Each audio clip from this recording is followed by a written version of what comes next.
তো বন্ধুরা শুনলেই তো আগের ভিডিওটাতে যে আমার মা ঝগড়া করতে খুব ভালোবাসে, ঝগড়ুটি। তো আমার সঙ্গে কেমন ঝগড়া করে তাহলে ভাবো, আমি কোনো একটা ভুল কাজ করলাম তা না চেঁচিয়ে উঠবে যে এটা বলে কেন, হ্যাঁ যা পরিষ্কার কর, এটা বলে কেন, এরকম ভাবেই বলবে।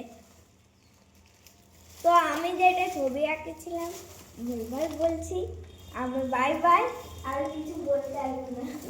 দেখেছ, আমি কিন্তু ওদের সঙ্গে অ্যাকচুয়ালি ঝগড়া করি না। ওদেরকে যদি আমি বলি বাবা মোবাইলটা দেখো না, মোবাইলটা কম দেখো, ওদের কাছে ঝগড়া মনে হয়। তারপরে আমি যদি বলি ওদেরকে পড়তে হবে, তাহলে ওটা ওদের কাছে ঝগড়া মনে হয়। আমি যদি বলি বাবা বাইরেকার খাবার খাবে না, তাহলে ওদের কাছে মনে হয় আমি কিপ্টে। ঠিক আছে, আমি কিপ্টে, আমি নিজে কোনো দিনও খেতে পাইনি, তাই ওদেরকেও খেতে দিই না। তো তো কী করবো বন্ধু, আমি এই ধরনের ঝগড়াটে। আমি ছেলে মেয়ের কাছেই ভালো হতে পারলাম না, আর তো তোমরা মোবাইলের ওই পারে থাকো, তাহলে তোমাদের কাছে আমি ভালো হবো কী করে?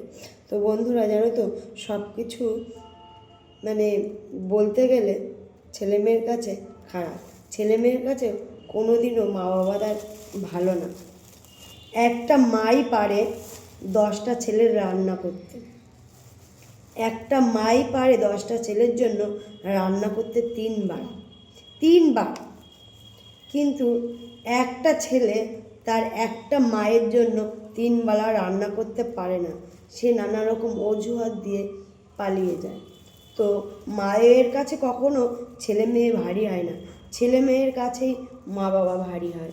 জানো তো বন্ধুরা, সবথেকে বড় কথা, লোকে বলে 3 ছেলে হোক 4 ছেলে হোক ঠিক দিন কেটে যাবে না, যার যত ছেলে মেয়ে তার তত জ্বালা। আমি তো বলবো এটা, আর একটার জ্বালা সব থেকে বেশি। তোমাকে একটা যদি খেতে নাও দেয়, তবুও সেটা ভাববে আমার একটাই তো, খেতে তো দিতেই হবে। দেখবে খাওয়ার টাইমটা অনেকটা সময় চলে যাবে, তবু তোমাকে খাওয়ার কথা একবারও বলবে না। তো দেখলা বন্ধুরা, তো ছেলে মেয়েকে যতই তুমি আসপদ্দা দাও, তোমার আসপদ্দাটা মনে হবে ওদের কাছে ঝগড়া। তাই ছেলে মেয়ের সঙ্গে যদি ভালো ব্যবহার করতে হয়, ওদেরকে সবসময় লাঠি দিয়েই ব্যবহার করতে হবে। আর নয়তো বলতে হবে তোমরা যেমন রান্না পারো তেমন করে খাও, নিজেদের মতো।